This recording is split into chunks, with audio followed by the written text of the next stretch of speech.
Alright everybody, welcome back. This is video 2 of section 2 of unit 2 of AP Calculus, defining the derivative of a function and using derivative notation. In the last video we looked at finding the derivative of a point and briefly introduced the concept of finding the derivative of the function. Here we're going to continue and do a few examples based off of actually finding the derivative of a function in general. So it says here, if you ever hear or see anyone referring to the definition of the derivative, you see boxed here the definition of the derivative of a function. The derivative of f of x at x is given by f prime of x equals the limit as h approaches 0 of f of x plus h minus f of x all over h, provided that this limit exists. For all x values for which this limit exists, f prime of x is a function of x. Now, what's the benefit of finding the derivative of a function in general versus finding the derivative of a function at a point? Well, if you're going to use the derivative for multiple different x values, what we can do is go ahead and find that derivative one time and then use that derivative that we've found to calculate the values of the instantaneous rate of change, or the derivative, at various numerical values, instead of having to do the limit of the difference quotient over and over and over again for each value. So let's go ahead and we'll look at example 3 using the definition of the derivative. Find the derivative of f of x equals x squared plus 3x. Then we're going to use the derivative to find the instantaneous rate of change of this function at 0, 1, 2, 3, and 4.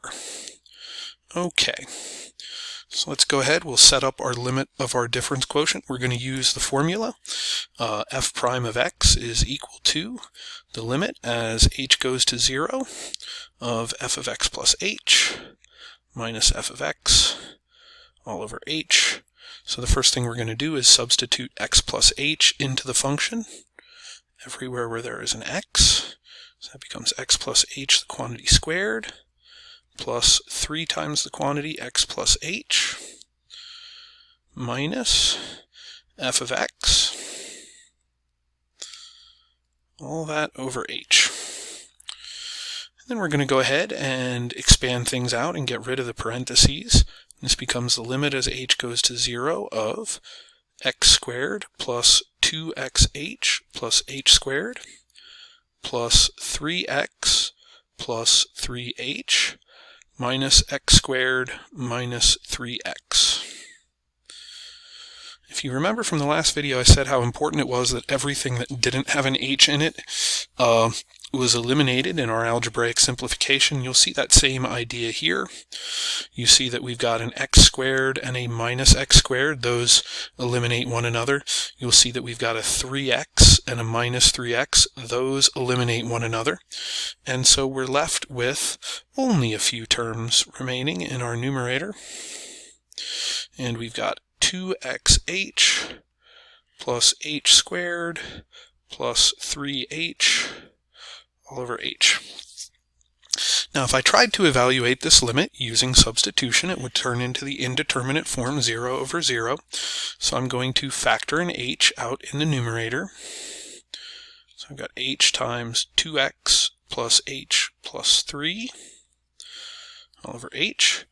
And now the h in the numerator and denominator cancel each other out, and this becomes the limit as h goes to 0 of the quantity 2x plus h plus 3.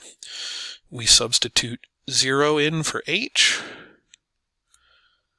and end up simplifying, and we find that f prime of x is equal to 2x plus 3. And now we can find the instantaneous rate of change at all these different x values by just substituting those into this function. F prime of 0, we'll put 0 in here for x. Tells us that f prime of 0 is 3. F prime of 1, we'll put 1 in here for x. Tells us that f prime of 1 is 5. F prime of 2, we'll put 2 in there for x. Oops. Tells us that f prime of 2 is 7. F prime of 3, put 3 in there for x. We get 9, and f prime of 4, We'll put 4 in there for x. And we get that f prime of 4 equals 11. All right, now it says to graphically confirm that these values make sense. What I'm going to do here is I'm going to jump over to my browser and hop on Desmos. And we'll go ahead and graph our original function.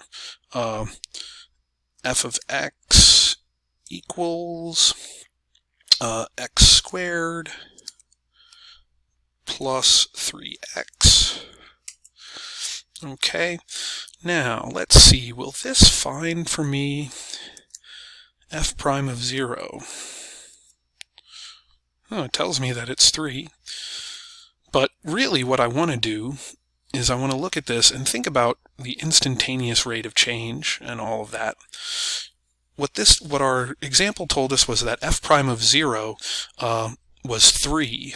So does it look like the slope of this line at 0 is close to 3?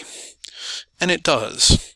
You know, if I look at f prime of 1, the slope of the tangent line to the curve there should look like it's about 5. Okay? And I could, fairly easily, do this by just graphing the tangent line to the curve, using point slope form. The point 1, 4 is the point on the curve. So if I put the slope in there, what did I do? At x is 1, the slope is 5. At x is 1, the function is 4. Oh, I don't have 1 on my screen. There we go. And you should see, come back in here a little bit, at the point 1, 4, looks like that tangent line to the curve does a very nice job. Looks like it does find the derivative there.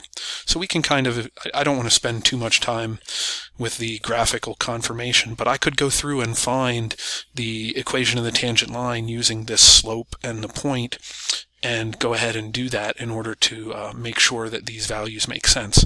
But otherwise, if you just look at the various places, let's see, there's where y is 4. Let's get rid of that.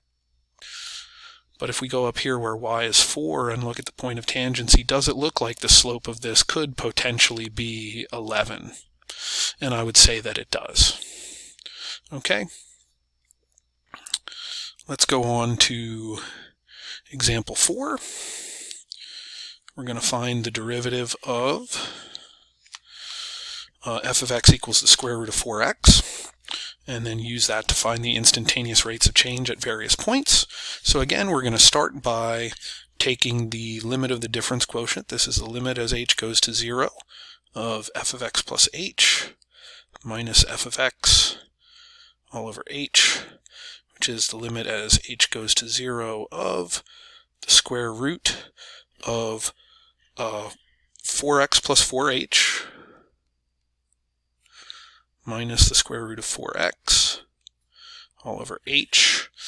To clean this up, what I'd like to do is I'm going to use the conjugate. So I'm going to multiply both numerator and denominator by square root of 4x plus 4h plus the square root of 4x. And so that gives me the limit as h goes to 0 of, and since I multiplied by the conjugate, the two middle terms are going to drop out, and I'm just going to end up with square root of 4x plus 4h times square root of 4x plus 4h, which is 4x plus 4h, and square root of 4x times square root of 4x, which I'm going to subtract that away. That's minus 4x. And here's my denominator.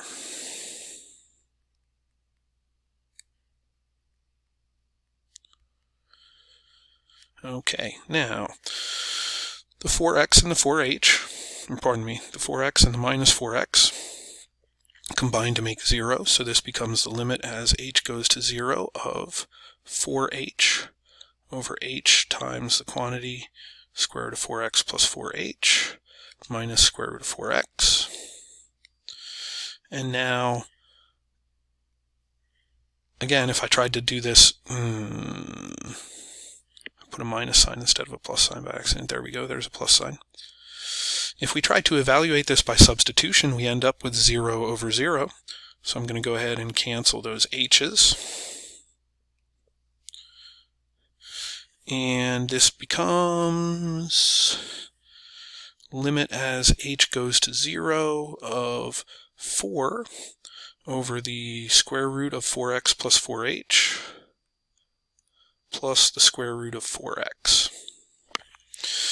And if we evaluate that as h goes to 0, we can now just substitute 0 in there for h, and turns into 4 over square root of 4x plus square root of 4x, which is 4 over 2 root of 4x, which actually simplifies to 2 over the square root of 4x, and we can actually simplify that even further into 1 over the square root of x as our derivative for that original function. Okay, now we're asked to find the instantaneous rates of change at these different various x values. F prime of 0, if I go to substitute 0 in here, we find out that the derivative does not exist at x equals 0 because we substitute it into this derivative function and we get something that's undefined. F prime of 4 going to be 1/2. F prime of 12 is going to be 1 over 2 root 3. You can, rationalize that if you want to. I'm not going to. We're never really particularly concerned with rationalization in AP Calc. And let's see, that's going to be 1 over 2 root 6. So there are our derivative values at all of those, and we're supposed to support our answer graphically now. So we'll go over to Desmos. And so we'll take that other function out of here, and we'll put our new function into Desmos. F of x equals the square root of 4x.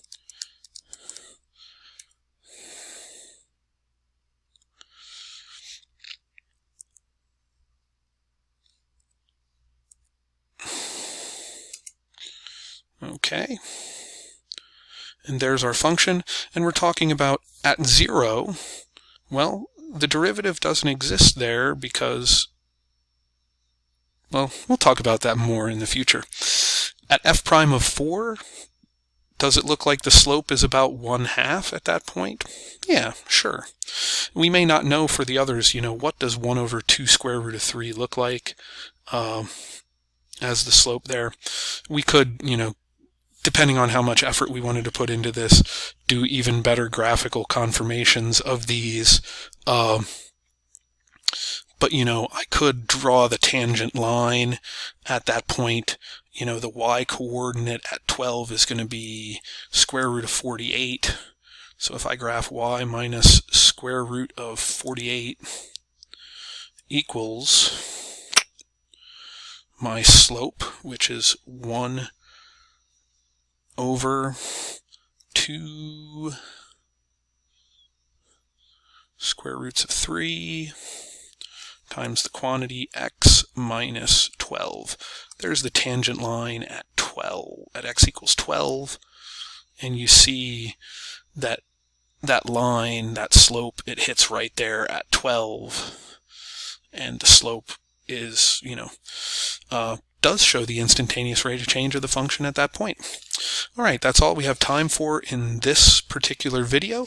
We're going to come back next time for a third video on this section, and I'll see you then. Have a good rest of your day.